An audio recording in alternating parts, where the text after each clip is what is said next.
Okay, so we're gonna talk about how to use a moisture meter. So this is a moisture meter. This part tests the water.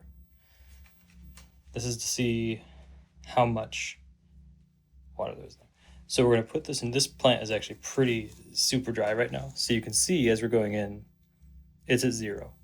And also the plant is saying, I am so dry, please help me. Because all these little leaves are drying out. This plant needs a ton of water. And this particular planter has a little reservoir, which is nice because I'll water it. The water will stay in here for a bit and it'll have more to drink, but it drinks a lot of water super fast. That's right.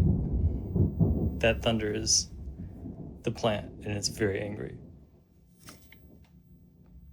Better water it. So here's another plant that I put the moisture meter in. You can see it's really moist right here.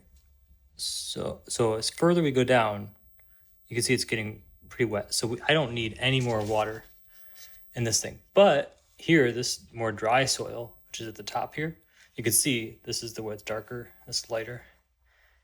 It's on the dry side. So really, when you're gonna check the moisture on this, you really need to make sure to go down in there, or else you're not gonna know what's going on.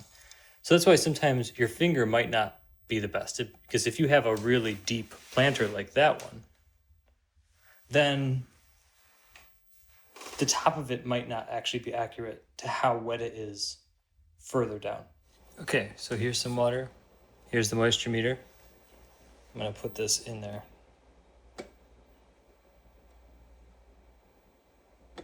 So you see what's going on with that meter?